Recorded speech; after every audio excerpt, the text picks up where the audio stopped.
Welcome to the Telkom Gaming Show, peeps, and the reason for this awesome smile right here is that the Xbox One console launched this week. But more about that later in the episode. In today's episode, we take a look at Forza 5, Disney's Infinity Marvel superheroes, and a few of the best fighting games on Android. Help you decide what smartphone to choose and end things off with the comprehensive demo of the Xbox One console. The Xbox One has launched, and gamers looking for a brand new racing game to play may not need to wait long at all. Forza 5 is already out, but those who can hang on just a little longer, there is Forza Horizon 2 as well.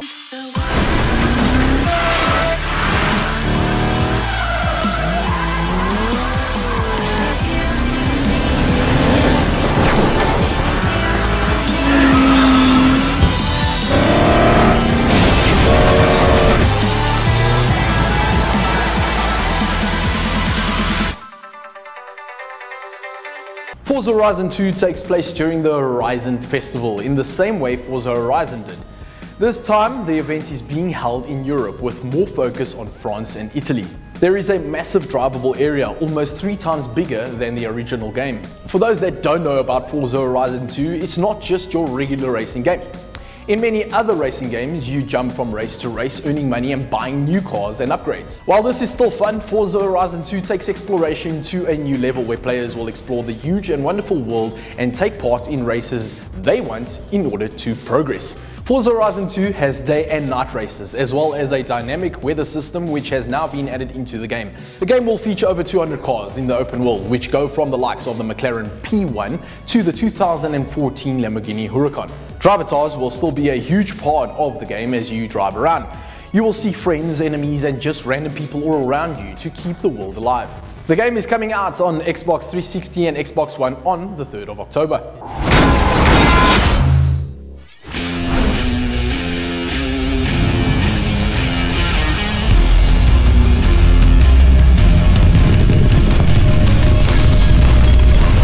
What? No applause? Disney Infinity Marvel Superheroes is an action-adventure sandbox game set to entertain both children and adults alike. There are 3 different stories in the campaign where each story follows a set of heroes. There is one for the Avengers, Spider-Man, and Guardians of the Galaxy. Players will pop their characters onto the Disney Infinity base, a near-field communication-enabled device, and be able to use them in the game.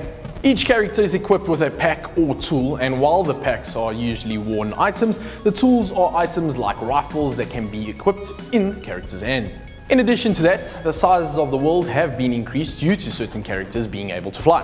Wall climbing has been introduced so that the Hulk can get around in the way he should be able to, and the level cap of the game has been raised from 15 to 20. Many characters from the Disney universe have been included, and each character plays different from another. Players can enjoy characters like Iron Man, Thor, Captain America, Hulk, Spider-Man, Star-Lord, Gamora, Drax, and Groot. There are a lot of franchises that Disney plays a part in, which is great, so here's hoping for a Star Wars branch coming out soon. We have tackled some other genres already on Android, but now we look at fighting. Injustice: Gods Among Us is a game that is already being downloaded over 10 million times. Players will fight on a 2D plane with well-known comic book heroes such as Batman and Superman, all with their own unique and special powers. Most of the DC comic book heroes have been included and is by far one of the top fighting games available on both Android and iOS. If one-on-one is still your thing and you want to battle it out to the death in a cage with a robotic war, Real Steel World Robot Boxing may be for you. Based on the movie, players can take control of up to 24 different characters and compete in a number of different modes where you can earn real gold to upgrade your character. Looking at original fighters, Soul Calibur is one that will ring true for many fighting fans. At quite a premium, players can take on the ultimate in 3D fighting games. Gamers will be able to take on the 19 different characters by control of a finely tuned virtual gamepad that is ready for fighting. There are new game modes as well as some classics as you fight your way up the ladder.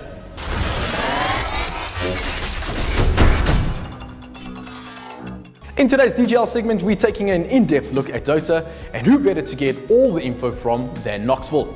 Hi there, my name is Ben, go by the alias Knoxville. I've been playing computer games since I was 3 years old, and I've been watching esports for the last 8 years. In the last 4 or 5 years, I've been involved in running a series of tournaments, and at the same time also I began casting or providing commentary for the games I've been playing. More recently, I've been writing Dota 2 statistics articles for a Chinese website called 2p.com. So what is Dota? Dota is a five-a-side computer game. It's much like World of Warcraft, except you don't have one character that you keep forever and you grow and you develop. You just have one character. The games last anywhere from 20 to 50 minutes.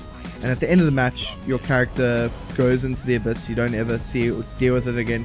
Next game, you start afresh. So it's not, there's no guns like Quake or Counter-Strike or Half-Life or Call of Duty, and there's no building like Age of Empires. You just have one hero, he moves around the map, and he's got a couple of spells, and you can buy some items with it. As you kill the enemy heroes, you get gold. You use this to make yourself faster, stronger, and just better in every way.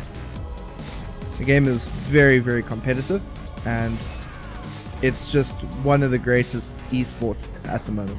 So you should play Dota because it's lots of fun. It's very competitive. Some people have called it chess in real time. No two games are similar because you have one hero and your team has 4 other heroes and the enemy team has 5 heroes. So that's 10 heroes of over 100. There's billions of different combinations that the match could be made up of. There's also lots of items, so you can try different item builds and skill builds with your heroes. The best teams in the world compete for lots and lots of money. There was a tournament just a few months ago which had $11 million as a prize pool, and the top team walked away with $5 million of that.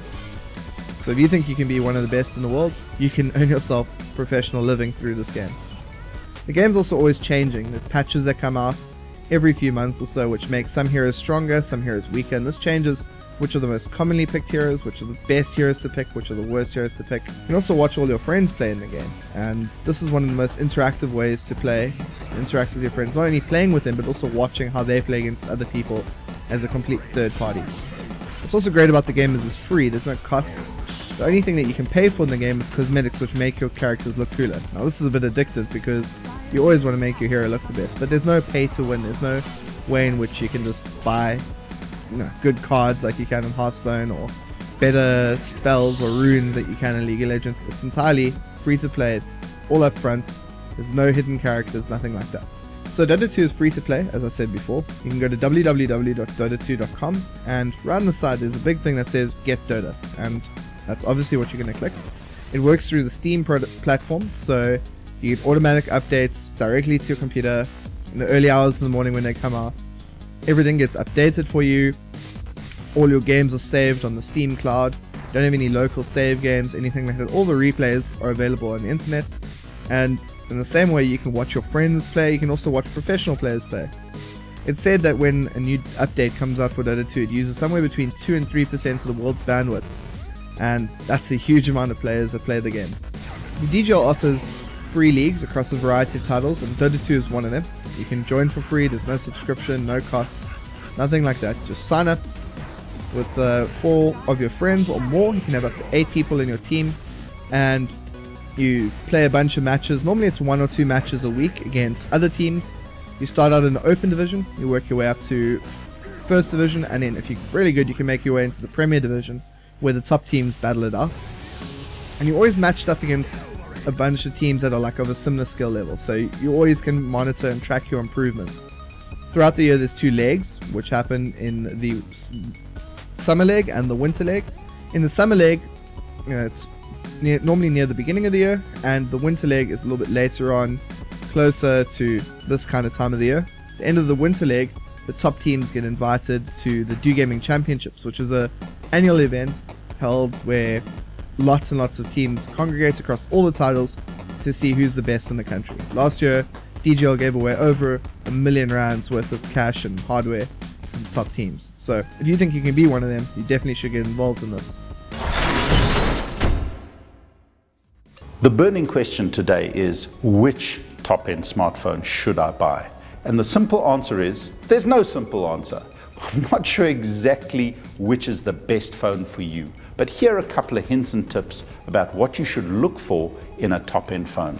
Of the 3 top-end phones I have with me right now, which is the HTC One M8, the Sony Xperia Z2, and the LG G3, they all run very much the same technical inside. So the chipset on all three of these devices is the latest version of the Qualcomm Snapdragon chipset, the 801. They've all got their Adreno coprocessor or video processor built in. They all come with between 2 and 3 gig of main memory, and they all have built in between 16 and 32 gig of RAM or storage for games, movies, music, whatever it is that you want. But that tells you very little about the devices. Each one has a personality of its own. They're very different, they look very different, and they all have a very, very different user experience. And in many respects, those are the sorts of things that you should look at. The first one I'd like to talk about is the LG G3. The LG G3 has two key standout features amongst all its other really good features. The first standout feature is the Quad HD high resolution screen. Currently the only one on the market, though we do expect to see a couple more before the end of the year. But right now this is the sharpest, most color accurate, and certainly the highest resolution screen on a smartphone at present. It's a 5.5-inch screen in a very tiny body, so it's also, of this bunch, the largest screen in terms of real estate. So for movies and games, it certainly makes it a very, very compelling prospect. The other key feature of the LG is the camera. It has optical image stabilization along with a focusing system based on a laser or laser radar type setup, which makes it extremely quick and extremely fast to take really good pictures. So if a good screen and a great camera, not the highest resolution camera, it's only a 13 megapixel, but a great camera and a great screen along with really good build quality and good battery life, the LG G3 has a lot going for it. The other top-end phone on the market that's really a contender for one of the best out there is the HTC One M8. And what stands out about the HTC One M8 is essentially the build quality. There is no other Android-based phone on the market that is built to the same standard. It's full aluminium body that wraps all the way around a really high-quality screen. It's an HD screen and it's super sharp. It's not as sharp as the LG, but you wouldn't notice that in isolation. Only if you put them side by side would you see any difference. What sets the HTC One M8 apart is the user experience. HTC's overlay on Android called Sense, now in its 6th generation, is definitely the most user-friendly, simplest and most integrated interface that you're going to find on an Android phone. It hides quite a lot of the idiosyncrasies that are inherent in Android and makes the experience very smooth, very easy to use with minimal setup time and very little tweaking necessary. So overall, great build quality, speakers on the front, which if you use for gaming, for movies, or for video conferencing are also a great standout feature, which is really useful. The downside is of the full metal build is it's slightly heavier than the competition and slightly longer because of the 2 stereo speakers. But overall, a really smooth, highly polished, beautifully constructed device that'll give you lots of good use and lots of pleasure overall. The last device that I'd like to talk about is the Sony Xperia Z2. Now this device is very different in overall construction and feel to the HTC One M8, but in essence it's almost as well built. It has an aluminium frame with a toughened glass front and back. And what is really interesting, this particular glass is multi-layer toughened glass, and it's very interesting. Sony have even considered the fact that when you drop a phone of this quality or any phone with glass front and back, it tends to be a lot more fragile than plastic, which is a high quality plastic that's used in the G3 and aluminium that's used in the M8. It is specially designed to absorb a lot of damage. So I've dropped this phone and I found it to be extremely rugged. The other key feature on the Z2 is that it is mil-spec waterproof and dustproof. So from a life experience point of view, this is a device you can leave on the kitchen counter, you can take to the beach, you can wash off next to the pool. You can even take a couple of pictures of the kids or the family in a pool, so if that's something that you want to do. And I must tell you, it's super liberating. When drinks spill on it, life happens. it is a wonderful thing to behold. The screen is also perhaps not the sharpest of them. It's still a full HD screen, and it's very good. I do find the M8, for example, is a little bit more vibrant, but the color accuracy really does come through, and it's a really high quality screen. The other feature that is really important that you should consider is how important camera is to you. If a camera is super important, this has the highest resolution camera of the top-end phones on the market at present. It's a 20 megapixel, which gives you really sharp, high-quality pictures. The only thing that I have found is that its low light ability is not as good as both the LG and the HTC. The HTC is really excellent at low light ability. This one tends to give you a little bit of fuzziness in terms of the pictures and a lot of noise, which is the graininess that you see. But in all other respects, in good lighting, it is an extremely high quality, very sharp, very color accurate camera. The technology of these phones is very similar. The operating systems of the three devices are all based on Android. Each one has its own particular overlay. Sony do their own thing, HTC have their Sense overlay, and LG stick to very, very vanilla interpretation of Android with their own little tweaks and add-ons. All of them are easy to use. The easiest of the lot is the HTC One M8, but all of them are slightly different. And I think if you consider the Sony is definitely the Land Rover or the Range Rover of the smartphone world, the HTC One M8 is definitely the BMW, sharp, slick and well built. And the LG G3 is the Lexus, slightly understated, not nearly as flashy, but with all the bells and whistles and cutting edge technology that you would expect from a top-end smartphone. So comes down a little bit to personal choice. See which one works best for you, which one's interface talks to you and is easy for you to use, but all three of them are top end with the latest technology that smartphones can produce currently. Let me tell you something you already know. The world ain't all sunshine and rainbows. It will beat you to your knees if you let it. Nobody is gonna hit as hard as life. But it ain't about how hard you hit. It's about how hard you can get hit and keep moving forward. That's how winning is done.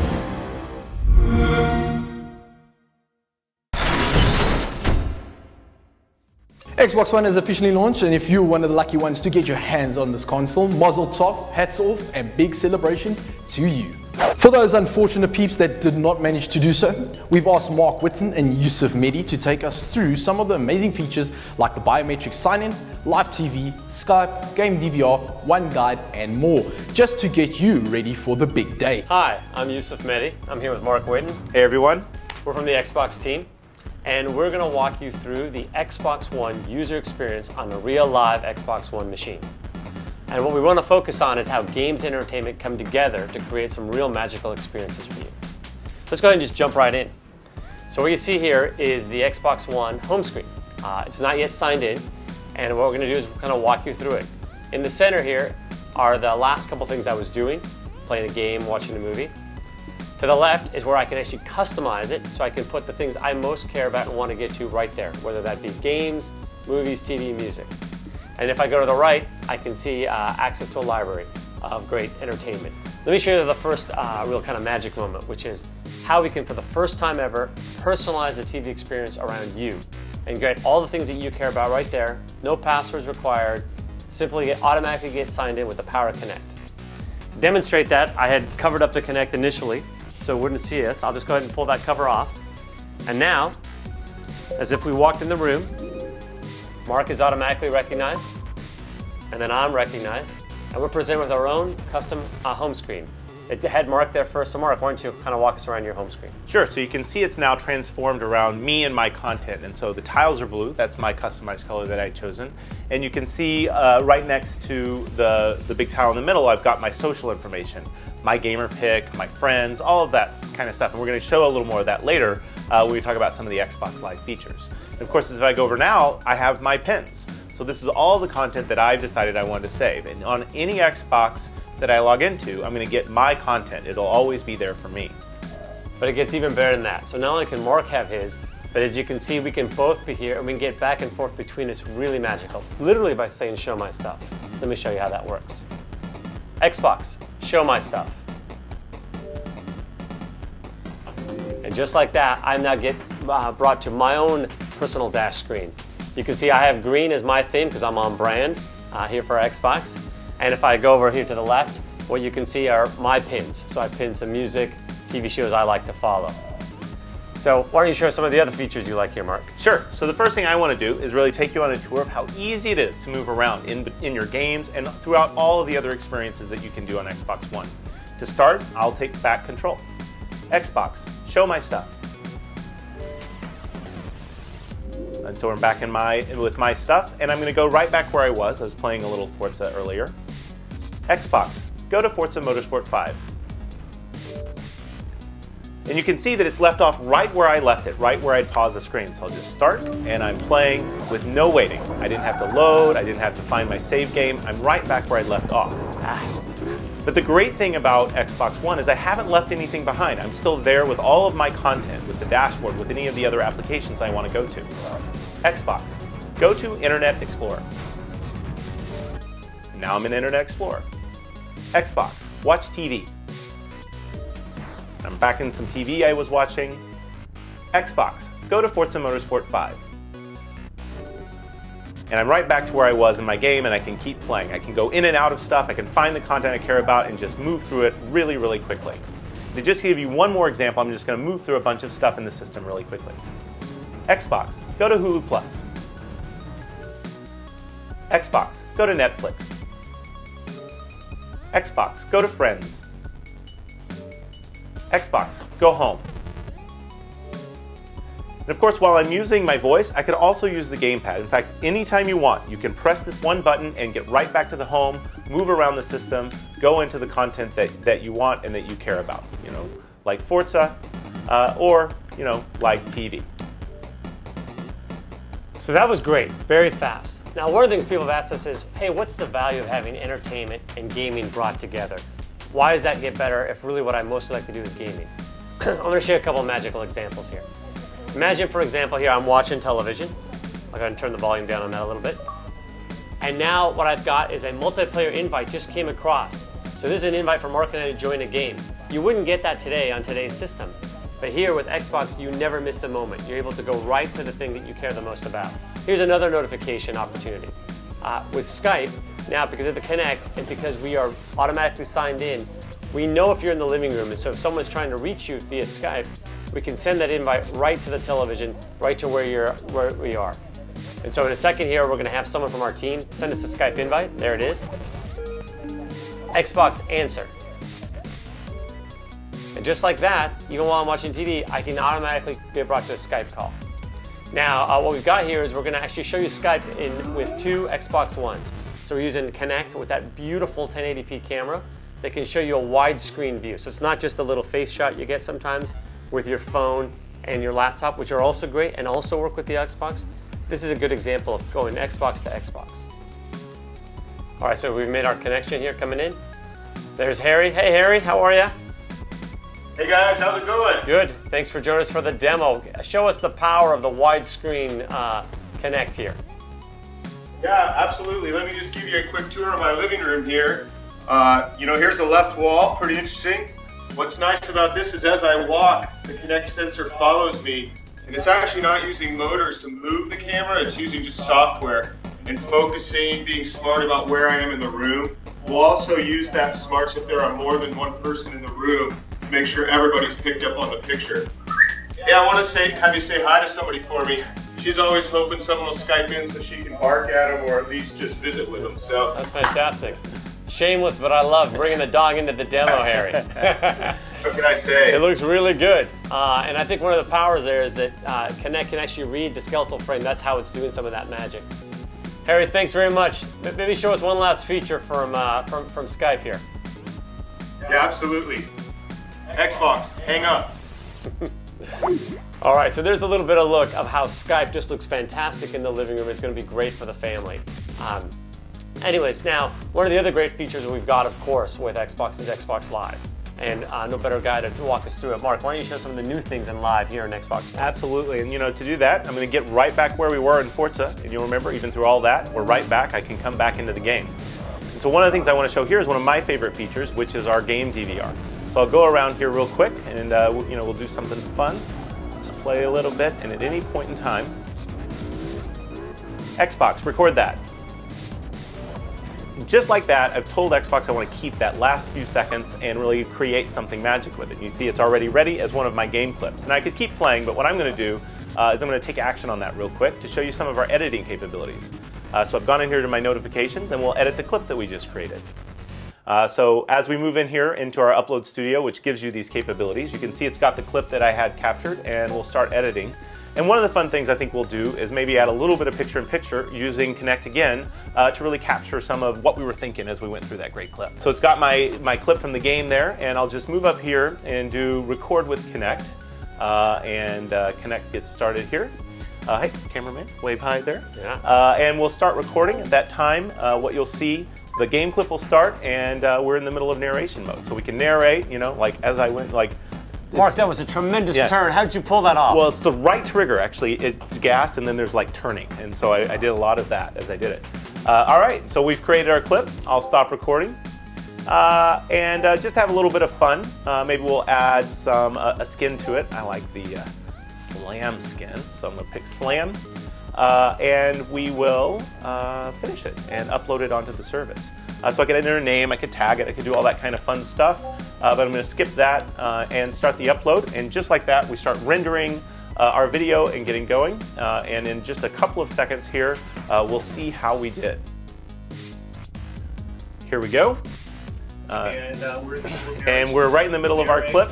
We've created something special, and it's already being uploaded onto the live service so that all my friends could see it, so that it's a part of that experience. Yeah, that's fantastic. I think actually might be good. Since we're doing this, why don't we show them how friends actually get notified about those great clips coming up? Great idea. So let's just go right back into that friends area that I told you about earlier when we went to the dashboard. And the first thing that you're going to notice is what we call our activity feed. So I have all of the stuff that I can get to, but one of the really cool features is I get this view of what all of my friends have been doing on the service. So whether what games they're playing, if they've unlocked an achievement, if they've uploaded a video, it's right here for me. It's really rich, and it's really, really fast to get to. So a really great way for you to discover content and see what people have been doing. As well, here's where I get to my profile, my friends, and our new feature, followers, which allows everybody that wants to keep track of me or to follow me. I, of course, can control what people see, but it lets more people see my activity feed. And you might imagine following some of the top gamers. It's a great way to discover people that you might want to play with. All right? And then the last thing I'll show real quick is, of course, it's about your achievements and getting really rich achievements and your profile. So I'll go up to my profile. And you can see we've got our great 1080 gamer pick. I've used my avatar for mine. And we can see the recent activity that I've been doing, my game clips. I could do this with any of my friends, and of course this is where I could join a party, and it's all right there for me. It's always ready. Now, one of the challenges with live television is finding what you want to watch. And sometimes what is on is what you're looking for, but sometimes you also want to do catch-up TV. Sometimes you want to be able to have just the things you care about. Xbox Show Guide. Now what we've done is we've pulled together all of that in one really powerful tool called the One Guide. I can do a few things here. I can navigate with my voice, Xbox Select, what's on HBO, what's on ABC, what's on ESPN. That's pretty cool. Very simple. You can get around just to the things that you want. In addition, now I can also get my own favorites. So what I've done is I've created my own favorites list here. And let me go up here and show you. I've got, for example, Sundance Channel on HBO. But I can also add app channels. So for example, I've added Hulu Plus, the popular shows and the popular episodes, as a channel on my One Guide. I've even added that application from the NFL as another channel. And over time, you can imagine adding videos, adding photo sites, literally one place where I can create my own channel, all my content in one place, customized to me. Mark has his own. Why don't you show me yours, Mark? Sure. Xbox Show Guide. And just as you would expect, it goes to my content, or even with my blue highlights. And I've got a different set of favorites and even a different set of app channels that I pinned on mine. I've got a little machinima that I like to catch up on the latest gaming videos. And this is the power of Xbox One. Whether it's gaming, whether it's your friends and social, whether it's television, it's always personalized to you, and it's super simple and instant to move throughout the system. Ladies and germs, insects and worms, that's all from us this week. See you again next time.